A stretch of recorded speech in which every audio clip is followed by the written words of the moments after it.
¿Qué tal, amigas y amigos? Bienvenidos a un programa más de Aprende, Ahorra e Invierte. Y en esta ocasión vamos a hablar de un tema muy relacionado a la planeación financiera personal, incluso empresarial, que tiene que ver con la planificación de los seguros, un área que conforma parte de unas finanzas sanas. Y para ello tengo a un invitado muy conocedor, un experto del tema, muy conocido en las redes sociales. Y para ello me da el gusto recibir a Eloy López. ¿Cómo estás, Eloy? Muy bien, Mauricio, gracias por la invitación. Eso de muy conocido, suena chistoso, pero sí, bueno, así es. Bueno, ¿Cómo es?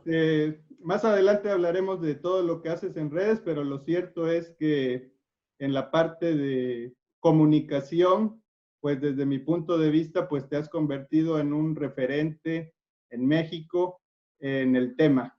Y te felicito y me gusta mucho. Y, Gracias, bue- gracias.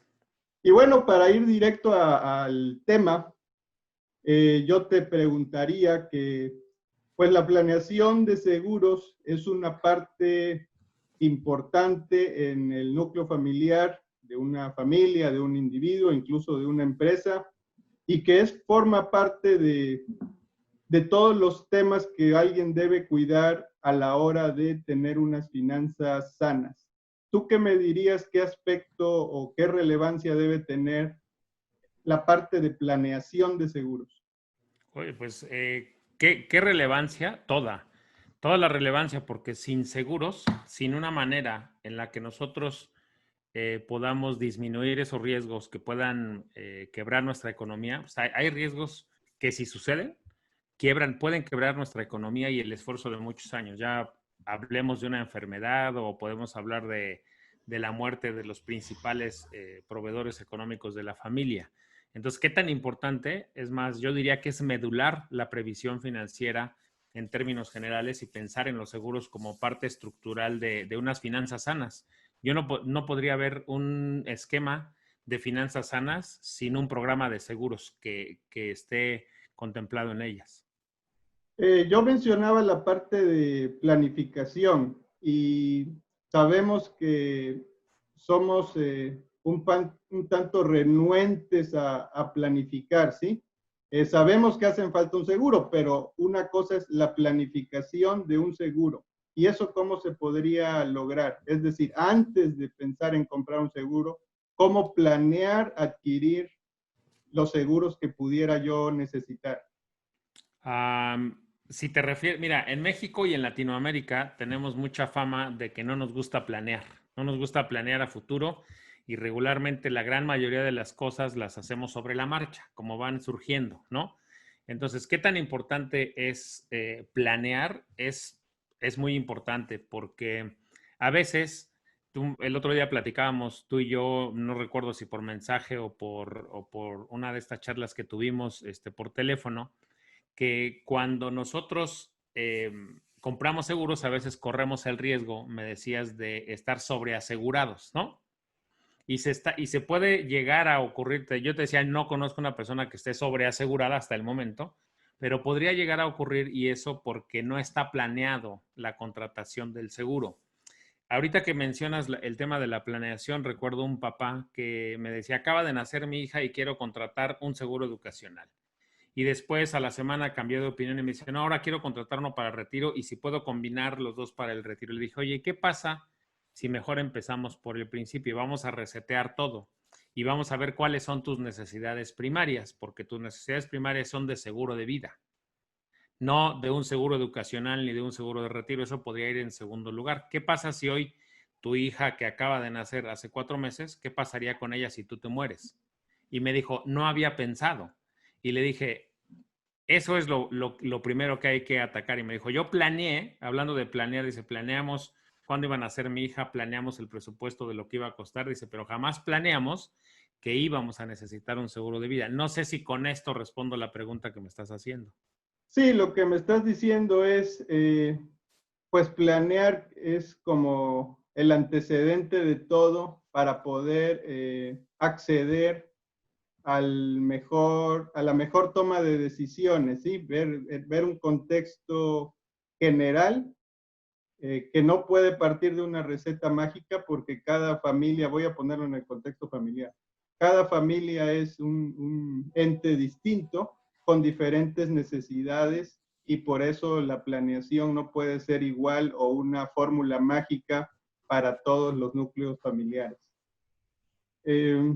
Yo te preguntaría, hablamos de los riesgos, que es la finalidad de un seguro, ¿no? Evitar un siniestro que se puede dar en cualquier momento, pero tratamos de atenuar ese riesgo. Y yo te preguntaría, ¿cuáles son los riesgos más devastadores para una familia? Mira, yo siempre les digo, un seguro de gastos médicos no evita que te enfermes. Eso nadie puede, ¿no? Solo tú cuidando tu salud. Pero el más devastador que conozco hasta el momento tiene que ver con dos relacionados con las personas, o que se enfermen de gravedad o que llegue a morir. El principal proveedor de la familia, que hoy puede ser la mamá o el papá, pero una enfermedad que además puede ser larga y costosa, yo creo que es el riesgo que si sucede es el más devastador de la economía familiar. Y el otro que está a la par es el del seguro de vida, que quiere decir alguien que llegara a morir y que era el principal proveedor de la familia. Ese puede ser un tema devastador. Hace poco, como 3 años, asistí a una convención de aseguradores. En la convención de aseguradores venían unos que le llamaban futurólogos y decían que una persona que nace pobre tiene 75% de probabilidades de morir pobre en América Latina. Y decía que si alguien se moría en la familia, pues bueno, era peor porque eso incrementaba las posibilidades de que ni él, ni sus hijos, ni sus nietos salieran de la pobreza, porque tendrían que empezar a trabajar porque perdieron su principal fuente de ingresos. Entonces, esa noticia fue devastadora para mí. El tema es que si alguien se muere hoy, pues la gente sale adelante como puede, ¿no? El tema es que si alguien se enferma, echan mano de todos los recursos que tienen a la mano. No sé si te has fijado. No importa en qué contexto familiar económico se encuentre, me refiero a si una familia que vive en un pueblo tiene 2 vacas, si alguien de la familia se enferma, va a dar las vacas y las gallinas por recuperar la salud de su familia. En un contexto económico un poco más alto, en clase media, por ejemplo, hay personas que venden hasta sus casas. Yo alguna vez fui a tramitar en un hospital un alta de un asegurado nuestro, donde ya la aseguradora iba a pagar, y al ladito de donde estaban las cuentas, y es un hospital de renombre, al ladito había una que decía, no me acuerdo si oficina notarial o algo, y ahí estaban recibiendo como pago escrituras de casas, de terrenos o de cosas. Imagínate, eso es devastador literalmente. Ok. Entonces, una enfermedad que sea prolongada, digámoslo así, o la pérdida de un familiar, un ser querido, que sea el principal sustento de la familia, eso podrían ser las más devastadoras. Para una familia sí, son las que considero. Y en tercer lugar, tal vez el que su casa se queme o explote, ¿no? Porque habrá que empezar de cero, pero serían como en ese orden las más devastadoras. Y bueno, en cuestión de seguros, pues hay seguros de todo tipo, ¿no? De los más conocidos, pues está el de auto, el de vida, el de gastos médicos mayores, etcétera, ¿no? Hoy en día todo se puede prácticamente asegurar. Hasta los perros. Y bueno, hablando de que el presupuesto o el flujo de una familia es limitado y hay otros rubros que hay que destinar que van dirigidos a la vivienda, al ahorro, a las inversiones, al entretenimiento, a la educación, etcétera. ¿Qué porcentaje deberíamos o podríamos destinar para la parte de seguros? Porque si empiezo a comprar seguros, que algunos no son baratos, pues se me puede ir una parte importante de mi flujo, ¿no? ¿Qué porcentaje podríamos decir que es equilibrado para darle cabida a todos los demás rubros? Esa es una excelente pregunta. Ahorita que la estabas planteando, pensaba yo en una estrategia que le propuse a un cliente hace 20 años. Mi cliente puso su despacho y me dijo, antes trabajaba en una empresa, hoy tengo mi despacho y mis prestaciones me las tengo que pagar yo, ¿no? Me hizo una pregunta muy similar, ¿cuánto de mi flujo tengo que destinar para pagar? Él le llamó doble impuesto, ¿no? Porque dice, como no tengo un buen servicio de salud, tengo que comprarme el mío. Como en caso de que yo me muera, no van a pagar. El tema es que llegamos a la conclusión y a partir de ese entonces utilizo este número, es el 30%. ¿Qué hicimos con mi cliente? Le dije, a ver, ¿qué pasa si hoy todo lo que ganas son 10 pesos? ¿Con cuántos podrías vivir? ¿Podrías vivir con 5? Y me dijo, híjole, sí, me aprieta un poquito, pero podría vivir. Y con 6, pues un poquito más desahogado. ¿Y cómo vivirías con 7 pesos? Dijo, no, con 7 pesos viviría perfecto. Le dije, si tú vives con 7 pesos, los otros 3 vamos a ponerlos en un lugar que si algo te pasa, o sea, que si te llegaras a enfermar, que si llegaras a morir, que si algo le pasa a tu carro, que si algo ocasionas algún daño con tu carro, estos 3 pesos que estás poniendo de este lado protejan el otro flujo. Entonces me dijo, eso me parece perfecto. Entonces yo recomiendo que máximo sea el 30% de los ingresos, perdón, destinado a seguros. Y ahí ya van todos. Ahí va el seguro de gastos médicos, el seguro de vida, el seguro de tu coche. Máximo en seguros debes tener el 30%. Ok, entiendo. Es muy importante esto porque cuando consulto con alguien que, digamos, se dedica a adquirir o más bien a vender bienes inmuebles, vamos a hablar de una institución bancaria, pues te dicen que te hacen el ajuste o la corrida financiera si vas a solicitar un crédito hipotecario, que hasta un 30% de tu ingreso, ¿sí? Sea destinado a la vivienda, ¿sí? A la vivienda. Ajá. Entonces, si ahorita le sumáramos un 30% de seguros, pues ya nos lleva a que nos quedamos con un, con un 40, Con un ¿no? 40, claro. Sí. Y yo veo muy difícil que una familia pueda darle cabida al resto de los otros rubros con un 40. Lo que yo he visto es que se destina un poco más a vivienda de lo que se debería. Y en cuestiones de diversión, distracción y tal vez educación, se lleva el resto, ¿no? Y por eso a veces yo creo que la parte de seguros como que se desdeña, ¿sí? No sé si tú pienses Sí, similar. claro, por supuesto.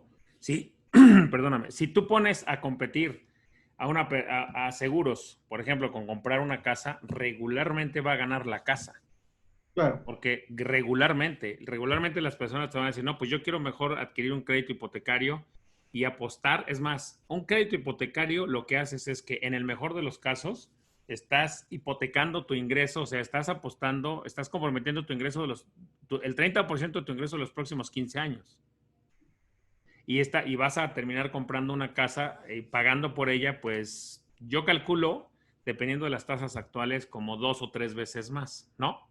sí, Siempre les digo a las personas, está bien, yo no quiero que no quiero que te dejes de comprar una casa, solo quiero que pienses qué sucede con todo tu proyecto familiar si tú dejas de comprar seguros y destinas 30% a casa y vamos a suponer 20% a diversiones y ahí tienes un 50, ¿no? A diversiones, vacaciones y el otro 50 para tu día a día. ¿Qué pasa si tú te enfermas o qué pasa si tú te llegaras a morir? No tienes ningún respaldo económico y literalmente todo se viene abajo. Entonces, si llegas a enfermarte de gravedad y no tienes para pagar, ¿de dónde vas a agarrar? De la hipoteca. O sea, algo le vas a recortar, siempre le digo, algo le vas a recortar.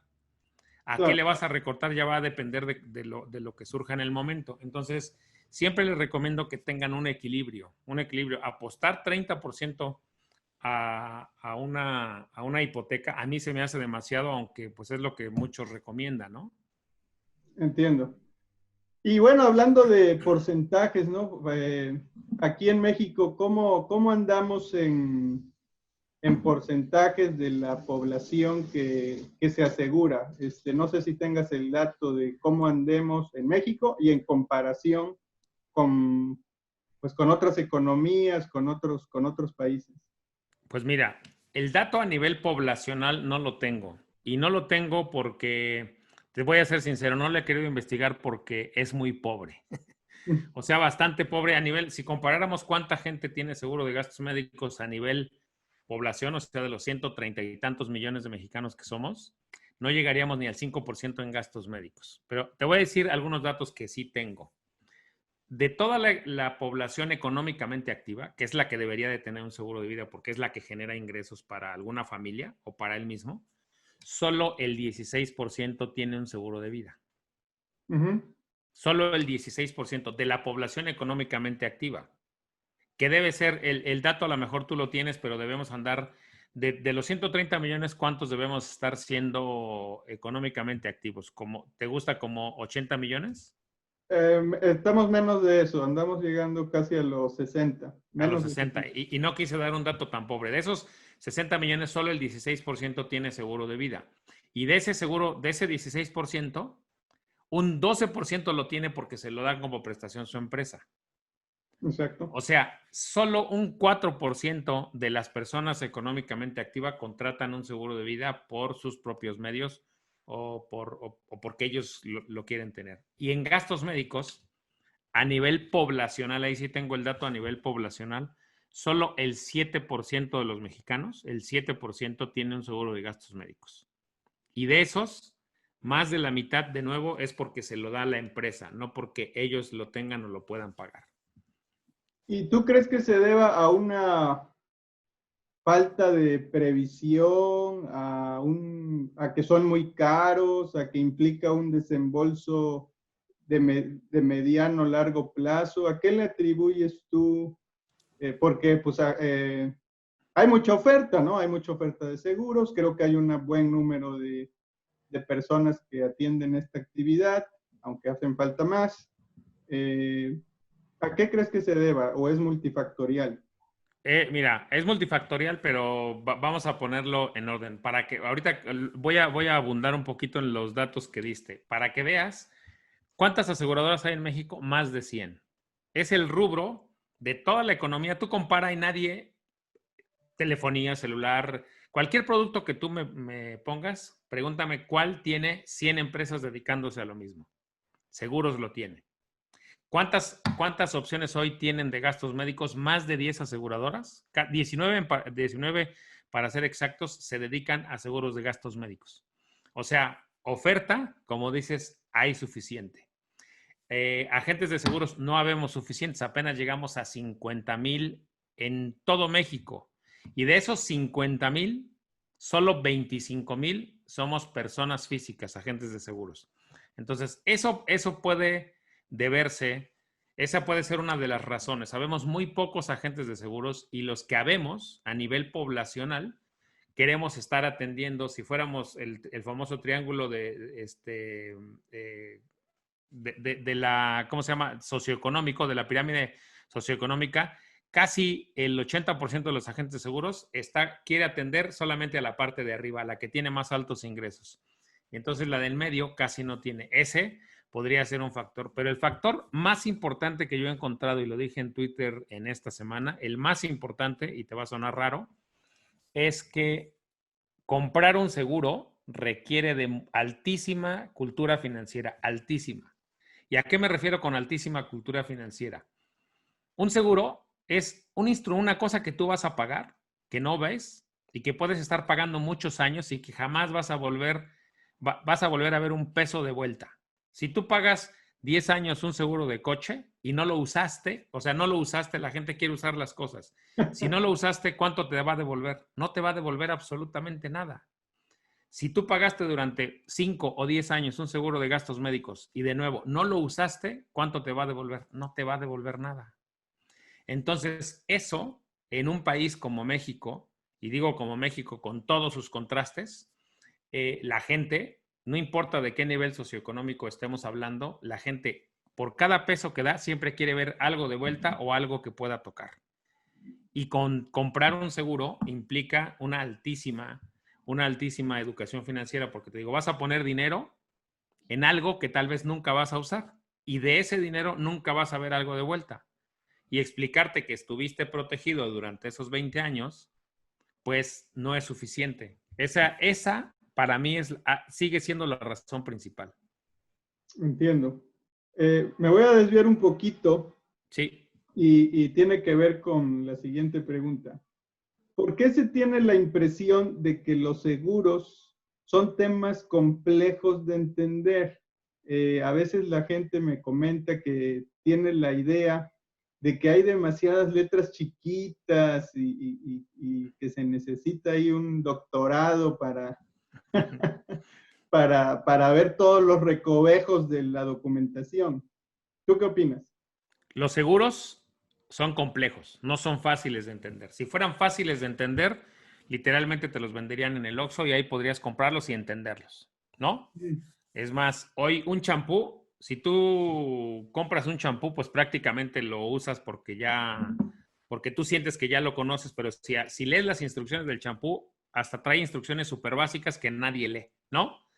Hasta cuando ya estás en el baño. Los seguros hay que empezar por decir que sí son complejos. Entender los seguros de gastos médicos, por ejemplo, es de lo más complejo que existe. ¿Y por qué? Porque ¿cuántas enfermedades tiene el ser humano? ¿Cuántas? Podemos pasar aquí toda la mañana, todo el mes y nunca las vamos a descifrar. Me tocó estar todavía, empezar esta carrera cuando estaba, por ejemplo, empezando el tema del SIDA, cuando el SIDA estaba empezando a ser mortal. Ahora me está tocando vivir esta época, ya me tocó vivir la de la influenza. O sea, ¿cuántas enfermedades nuevas van a aparecer dentro de 5, dentro de 10 años? No sabemos. Ahorita, por ejemplo, en los seguros de gastos médicos existía una cláusula que decía, muchas aseguradoras, principalmente las internacionales, y que ya operan en México, decían que la póliza dejaba de operar, y todas las pólizas de gastos médicos lo tienen, la puedes buscar, donde dice, si hay una pandemia, esta póliza quedará sin efecto, tal cual, si hay una pandemia. Y la cláusula está ahí.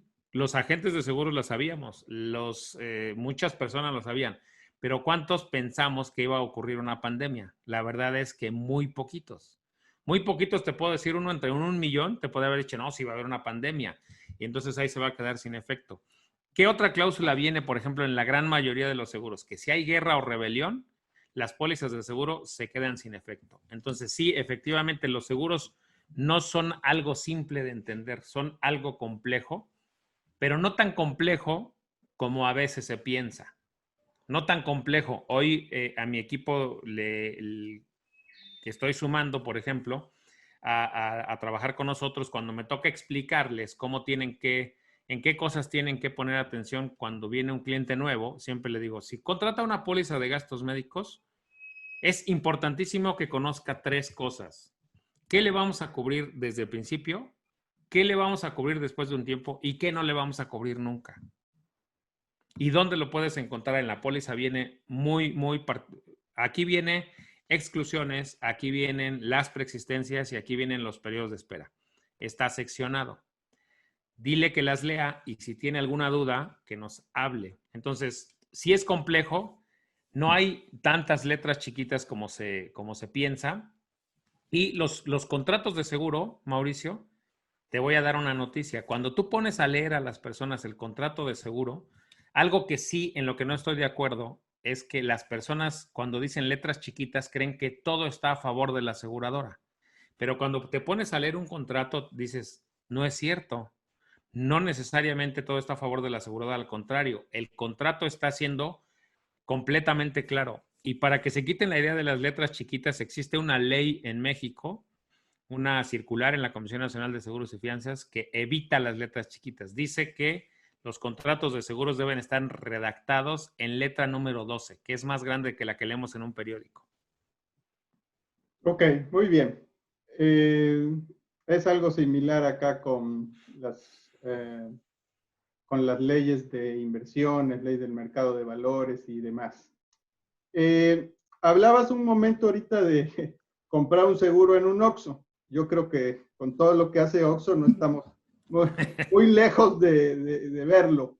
Y yo te preguntaría, hoy en día ya vemos que hay varias empresas ya que caen dentro del rubro de fintech, que están empujando fuerte con la parte aseguradora.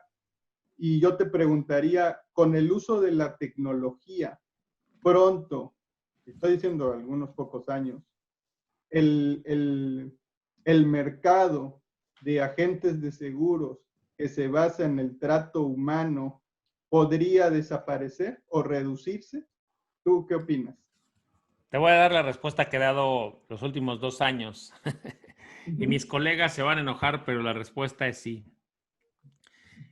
A la pregunta es si se puede reducir. Sí, hoy la tecnología ya está eliminando muchos intermediarios financieros.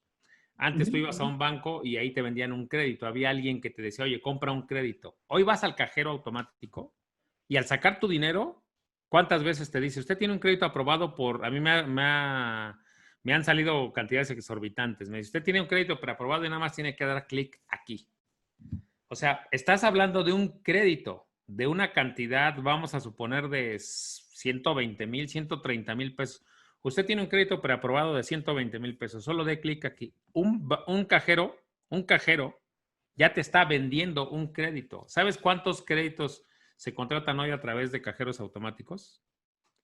Bancomer, siendo un banco, utilizando la tecnología a través de una aplicación que se llama Wibe, hoy vende seguros de coche, seguros de hogar y seguros de vida individual.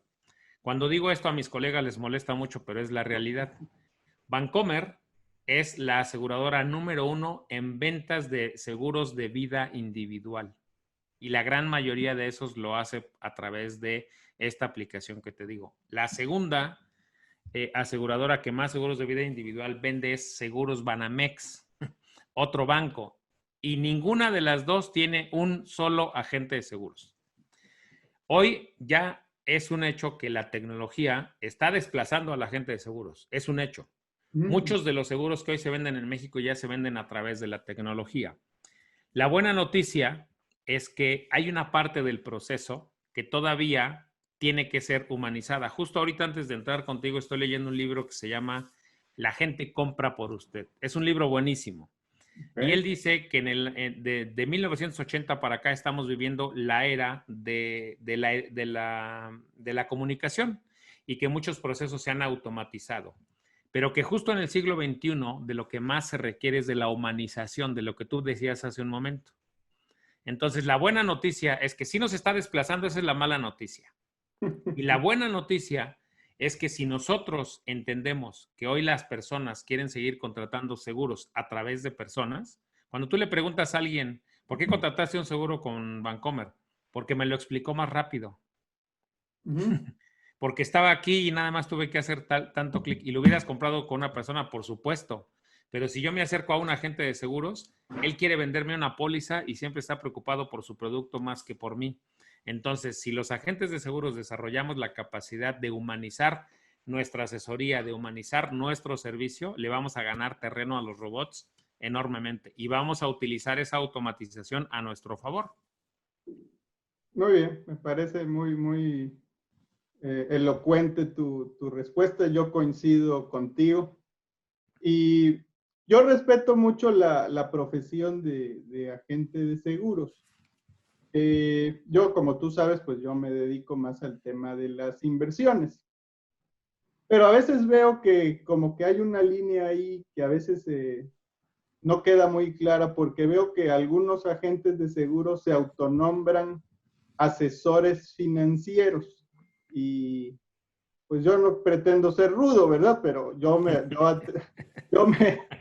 reconozco que para ser un asesor en seguros, pues hay niveles, hay exámenes para poder incluso vender cierto tipo de pólizas. Y yo digo también que para hacer asesor financiero, pues también hay exámenes y hay grados y hay especializaciones. Y es ahí donde pues creo que hay diferencias y a veces esas diferencias no se respetan en la parte comercial y bueno, eso causa misleading, ¿cómo le llamaríamos? Una... ¿Discrepancia? No discrepancia, no un mensaje incorrecto si yo prospecto o posible cliente, pues no sé diferenciar esos puntos, ¿no? ¿Tú qué opinarías? Yo siempre te he visto hablando de seguros. Obviamente tienes que haber comparaciones porque es muy común querer comparar un seguro con una inversión, es muy común y hay productos de seguros que llevan una parte de inversión, ¿no? Pero hay que entender que pues son dos campos distintos, ¿no? No sé si tú me puedas... Mira, voy a ir por partes. En la primera, estoy de acuerdo contigo en que somos agentes de seguros, no asesores financieros como tal. Y eso debe quedar claro, sobre todo para quien contrata, quien está contratando una póliza con nosotros. O sea, estoy completamente de acuerdo. Y en Estados Unidos, no sé si ha sido allá, allá está prohibido que alguien que no es asesor financiero se nombre asesor financiero. Allá son súper rígidos con este tema.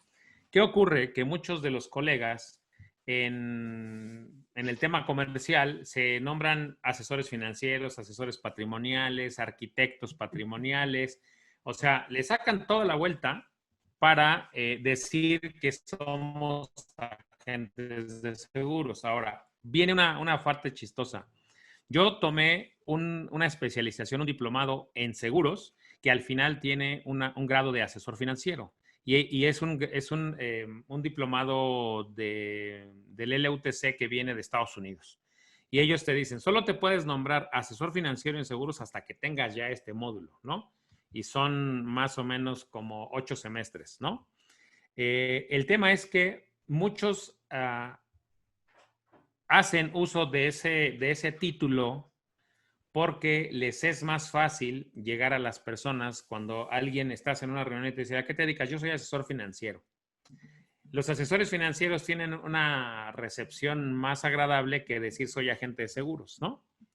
A mí, como dices, me conocen como el señor de los seguros. Cuando me preguntan qué haces, pues a partir de ahí ya no hay dudas de qué es lo que yo hago. Entonces, yo estoy de acuerdo contigo en que los agentes de seguros no se deben nombrar asesores financieros, principalmente por que la persona que está contratando un instrumento financiero con ellos quede claro qué haces. Y la otra es, obviamente, por respetarlos a ustedes. Aquí en la línea, aquí, mira, donde está mi mano, hay una frontera. De No, su lado izquierdo usted puede ver un asesor financiero y de su lado derecho usted podrá ver un agente de seguros. Hay que respetar esta frontera. Yo estoy de acuerdo contigo. muy bien. Ya casi acercándonos para finalizar este episodio, tal vez pudiéramos retomar para hablar un poco más del futuro de los seguros, de lo que viene, porque yo veo que es algo que ya está y que tiene sus beneficios y sus no beneficios, ¿no? Yo te preguntaría, hay una diversa gama de aseguradoras. Entiendo, las tarifas no están reguladas en nuestro país, ¿no? Entiendo, hay cobros distintos para un mismo tipo de producto. Y yo te preguntaría, ¿hay algún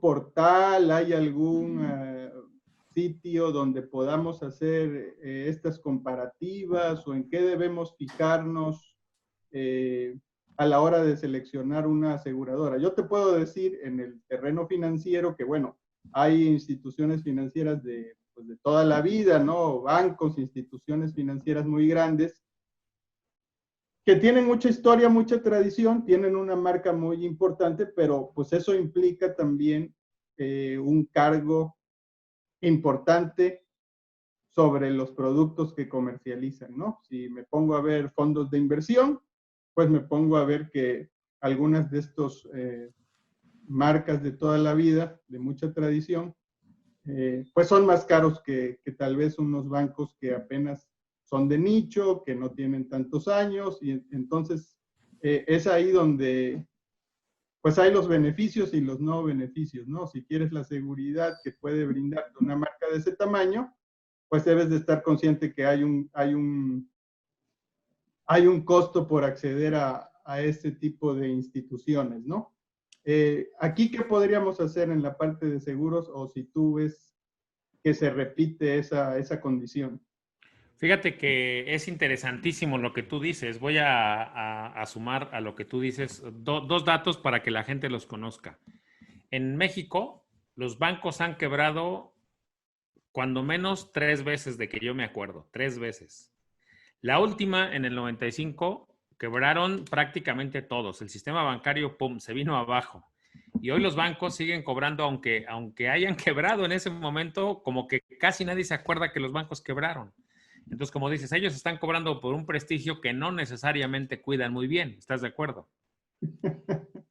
O sea, que no han cuidado muy bien. O sea, un prestigio que no han cuidado muy bien. Que han tenido que irle a pedir dinero al gobierno varias veces. Y el último hasta nos costó a los que pagamos impuestos. Pero bueno, eso ya lo dejamos de ladito. En el tema de las aseguradoras, voy a hacer el símil. En México no se conoce que una aseguradora haya quebrado y haya tenido que ser rescatada por el gobierno. Regularmente, cuando una aseguradora pequeña no logra prosperar, es absorbida por todo el sistema y es absorbida por otra aseguradora que hace frente a los compromisos que hoy tiene esa aseguradora.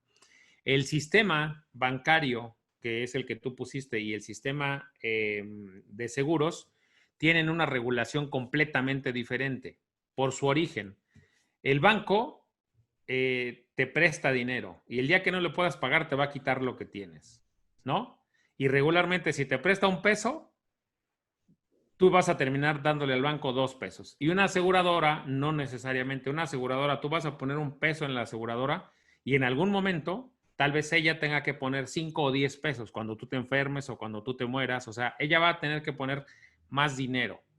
Y entonces el origen de ambas situaciones es diferente y hace que las regulaciones sean completamente diferentes. El prestigio de las aseguradoras en México es más bajo que los bancos, a pesar de que nunca en México ninguna ha quebrado y a pesar de que en México, por ejemplo, una aseguradora mexicana tiene más de 100 años, otra aseguradora que está en México tiene más de 80, o sea, las grandes aseguradoras tienen más de 50 años y han probado literalmente ¿cómo se puede decir? Su permanencia en el tiempo, ¿no? Han probado y ese prestigio no lo cobran necesariamente. Ahora, hay dos esfuerzos, pasando a la segunda parte de tu pregunta, hay dos esfuerzos que hoy ha hecho la Conducef. Si tú quieres contratar un seguro de gastos médicos, ellos hicieron un comparador de gastos médicos. Es el primer gran avance que se ha tenido en 10 años, que si tú quieres contratar una póliza de gastos médicos, puedas entrar al portal de la Conducef y puedas comparar primas. En mismas condiciones o en condiciones similares, tú puedes comparar primas. Eso por un lado para comparar productos, ¿no? Y por otro, hace cosa ya creo que ya va a ser 15 años, que la misma Conducef dijo, ahora voy a empezar a calificar a las aseguradoras. Y ha hecho muchas pruebas para calificar primero el servicio, después calificó las condiciones generales, ha hecho un montón de pruebas, todavía no afina, yo todavía no podría decir que es una herramienta confiable, es un gran esfuerzo, pero todavía no es una herramienta confiable al 100, porque te voy a poner un ejemplo, dicen, por ejemplo, Seguros AXA tiene más quejas en seguros de gastos médicos que, por ejemplo, Seguros Inbursa, sí, pero AXA, por cada 100 pólizas que tiene AXA en gastos médicos, Inbursa tiene 2.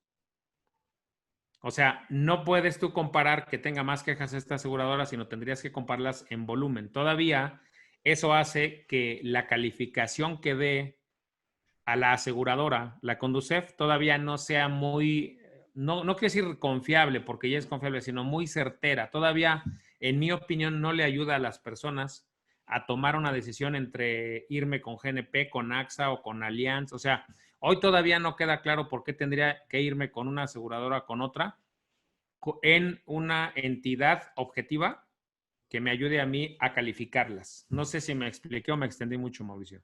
No, me queda claro, ¿no? A veces accedemos a los seguros, pues porque conocemos a alguien que se dedica a esta actividad, que nos es de nuestra confianza, que tal vez sus productos representan una institución que conocemos o que figuramos que nos da un respaldo, ¿no? Yo creo que hasta ahí se ha manejado hasta la fecha. Con la tecnología yo creo que esto va a cambiar y bueno, creo que todo esto viene a ayudar, ¿no? De ahí muy importante que esta labor que tú haces de comentar o de compartir tu experiencia y los beneficios y no beneficios de irse por determinados productos, seguros o qué tan importante es el seguro, yo creo que es un diferenciador muy bueno de tu parte y que se necesita, obviamente, ¿no? Y se va a seguir necesitando. Yo creo que ahí hay un diferenciador importante.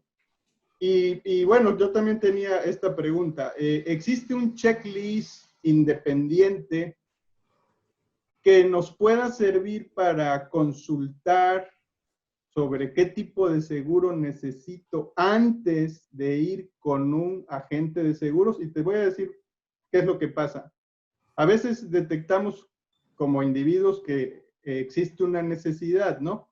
Pero como no somos expertos en la materia, pues recaemos en el experto. Pero muchas veces ese experto puede tener un sesgo que no precisamente nos ayude a darle solución a nuestra situación. No sé si me estoy explicando. Yo Completamente. siempre recomiendo a las personas antes de invertir que hagan una introspección, ¿no? De quién soy, qué están buscando, qué relación tienen con el dinero, qué tanto conocen de determinados productos, para entonces si el día de mañana consultan a un asesor, pues de alguna manera ya pueda, tener una mejor comunicación, que se puedan entender, que la situación quede más clara a manera de poderles brindar una solución más adecuada y de esa manera, pues no solo se recae la decisión, es que el asesor me dijo, es que el Es que les... asesor me lo recomendó y es ahí donde a veces vienen los desengaños, ¿sí?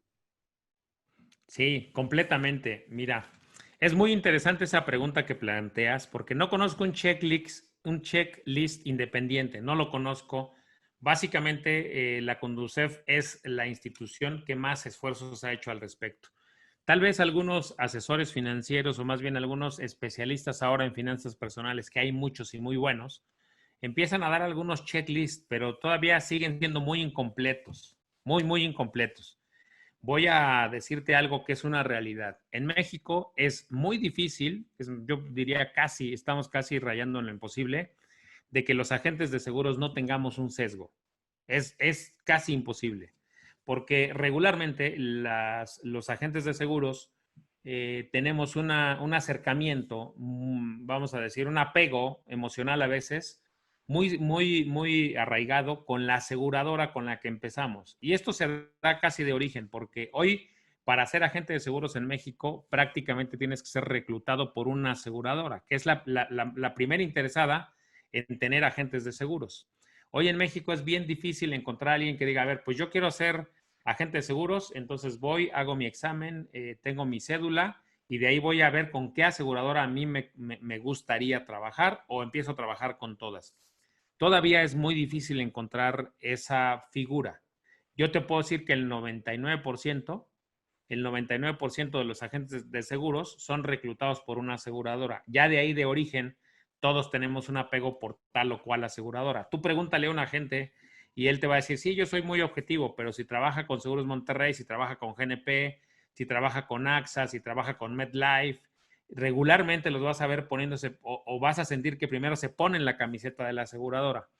Entonces, eso es muy difícil. Yo llevo 25 años y hace 10 años, cuando empecé a quitarme esa carcasa, a decir, oye, a ver, el cliente lo que necesita es mi objetividad. Hoy yo le digo al cliente, puedes en algún momento, cuando yo te estoy asesorando, vas a notar un sesgo en mí. Pon atención porque yo a veces, pues a mí me gustan, por ejemplo, las pólizas de dólares o hay productos de cierta compañía que me gustan mucho porque los conozco, es la compañía con la que he trabajado mucho. Entonces vas a notarlo. En ese momento es una pausa y dime, oye, creo que ahorita necesito un poco más de objetividad, pero vamos a decir, no estoy haciendo un mea culpa, pero es una realidad. Pertenezco a una asociación internacional que es la asociación de la Million Dollar Round Table. Allá nos platicaban que en Inglaterra, en el Reino Unido, ya está prohibido que un agente de seguros cobre una comisión dentro de la prima que las personas pagan, para quitar de en medio que el agente recomiende más el producto de una aseguradora o de otra, porque esta paga más comisión que esta otra. Entonces, hoy en Reino Unido ya no existe. Y entonces, ¿qué hicieron los colegas en ese entonces? Ahora sí, se tuvieron que volver objetivos y ahora sí cobran. Siguen conociendo los productos de la aseguradora, pero como por ley ya no puede venir integrado el honorario del agente de seguros, entonces ahora sí hubo que trabajar con muchísima objetividad y más de la mitad de los colegas desaparecieron y la mitad que se quedó le va mucho mejor de lo que le iba antes. Pero en México todavía no llegamos a ese punto y creo que estamos muy lejos. Entonces, vamos a decir que hoy todavía va a haber un sesgo. Lo más que podríamos, lo más que yo les podría recomendar es trabajen con agentes de seguros, que ese sesgo lo tengamos lo más pequeño posible, ¿no? Muy bien, O muy bien. sea, decirte que yo soy el más objetivo de todos y todos sería mentir. O sea, siempre le digo al cliente, yo con la aseguradora que he trabajado 25 años, GNP, no te puedo negar que tengo un cariño especial y reconozco todos los errores y en algún momento vas a notar que prefiero algunos productos de ella. Cuando tú me digas, no, a ver, ahora sí que ya estoy un poquito para allá porque se te está notando mucho, volvemos a poner en frío las cosas, pero todos los agentes de seguros tenemos un sesgo, eso no te lo puedo negar. Muy bien, muy bien. Y bueno, yo he visto que ya saliéndome un poco tal vez de los seguros, tú eres muy participativo en redes y yo creo que eso ayuda a tu labor, a tu despacho, a tu negocio.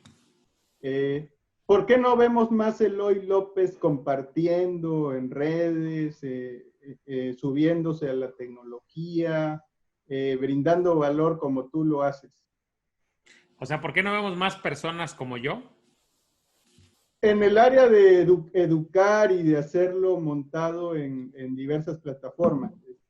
Entiendo, tienes tu podcast, tienes tu canal, estás muy metido en el Twitter y yo creo que hace falta esa diversidad que brinde valor. ¿Qué está pasando a ese nivel? Hoy trajiste una serie de preguntas súper interesantes. O sea, yo cuando dije ya llegamos a lo más interesante, sacas otra y otra. Esa pregunta que haces es valiosísima. De nuevo voy a hablar por el gremio. Mira, ser agente de seguros es difícil en el sentido de que si no vendes, no te pagan. O sea, si tú hoy puedes trabajar muy duro un mes, pero si no tienes una sola póliza o un solo cliente, no vas a ganar dinero. Empecemos por ahí. Entonces, la prioridad hoy número uno de la gran mayoría de mis colegas, la prioridad número uno sigue siendo, pues, traer dinero a casa, o sea, proteger a familias, pero traer dinero a casa porque mi familia también come, mi familia también tiene. Entonces, esa sigue siendo la prioridad número uno, para bien o para mal.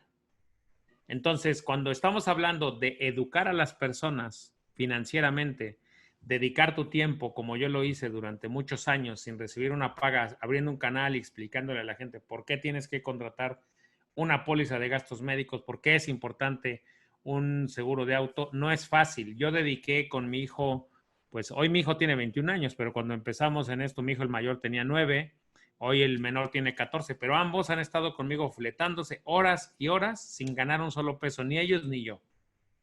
Y eso no es fácil. Pasar esa etapa de decir, oye, a ver, vamos a educar a las personas porque lo que necesitan es educación, lo que necesitan es información, hoy necesita una mentalidad o requiere de una mentalidad diferente. ¿A qué me estoy refiriendo? Requiere de una mentalidad de decir, a ver, si yo quiero vender más, necesito educar al mercado. Al educar al mercado, van a comprar más seguros en términos generales. Entonces, aventarse esa apuesta no es fácil. Yo me la aventé hace 10 años y dije, a ver, primero necesito tener un impacto en las personas, pero que las personas sepan de los beneficios, porque yo soy un convencido de los grandes beneficios que tiene un seguro. Las personas no lo saben, hay que decírselo. Pero eso no es fácil porque te digo, es un trabajo por el que no recibes ni un solo peso y entonces el agente de seguros te dice, oye, pues yo estoy hecho para vender porque si no vendo no como. ¿Qué me motivó a mí a seguir haciendo todo esto? Primero el saber que el impacto que yo veía que estaba teniendo a los ojos de mis hijos. Decía, oye, pues mi papá está educando a las personas para que compren más seguros.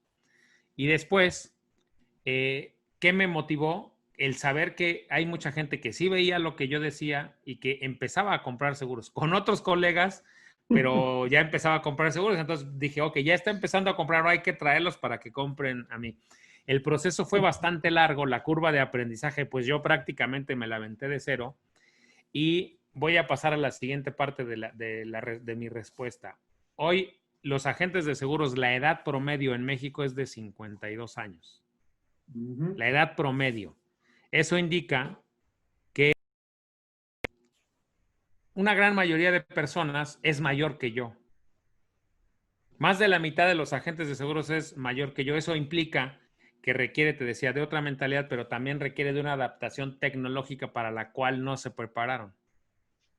Y entonces es una serie de cosas que yo llevo 10 años diciéndole, móntate, súbete a la tecnología, y pues no pasaba y decía, vamos a generar valor, vamos primero a generar valor y todos vamos a cosechar de verdad los frutos si todos nos ponemos a pensar en generar ese valor. Apenas ahorita que los encerraron y que ahora no pueden salir a ver a las personas, ahora me están diciendo, oye, dame un curso. Entonces, ¿qué requiere? Me acaban de mandar un mensaje hoy en la mañana. Dice, tengo 57 años, llevo 25 años en seguros igual que tú, pero jamás me subí a la tecnología y hasta hace 6 meses pensaba que no era necesario. Pero en este año no he vendido nada, necesito que me ayudes. Entonces, es una suma de un montón de cosas. No sé si me fui explicando, Mauricio. Me queda muy claro, me queda perfectamente claro. Y bueno, te felicito por ello.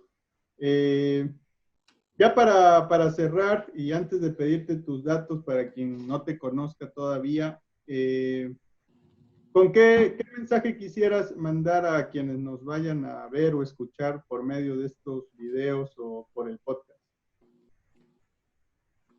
Pues mira, ¿qué mensaje importantísimo les quiero dar? Los seguros funcionan y como diría el comercial, funcionan muy bien.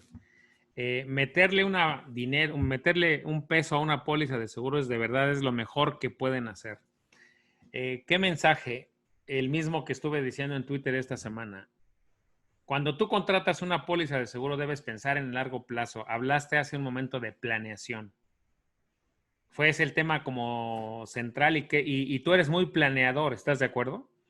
Entonces, Intento. cuando tú contratas una póliza de seguro, siempre le digo a las personas, tú no debes pensar en términos de un año, ni en términos de 2, ni en términos de 3. Los seguros ya debes hacerlo parte de tu esquema y es como que te estás casando de aquí a 20 años. Porque una póliza de gastos médicos, mientras más tiempo pase, su cobertura se va a ir ampliando y tal vez hoy no la uses, el siguiente año tampoco. Yo llevo 25 años de agentes de seguros y apenas el año pasado usé por primera vez en mi vida una póliza de gastos médicos. Entonces, ¿qué les digo? Que los seguros funcionan. Infórmense, los seguros son esos instrumentos financieros donde tú vas a meter un peso y en algún momento de la nada te van a dar más dinero del que tú pusiste ahí o van a traer más dinero del que tú pusiste.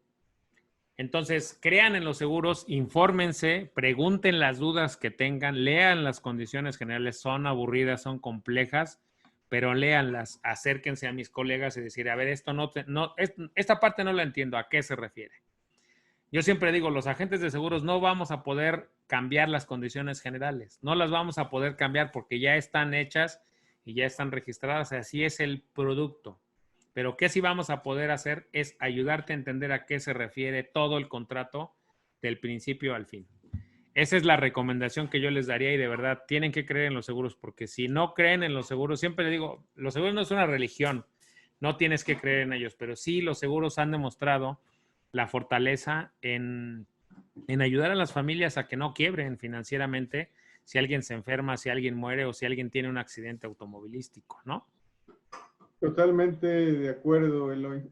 El tiempo se ha ido muy rápido. En la televisión el tiempo así pasa, rapidísimo.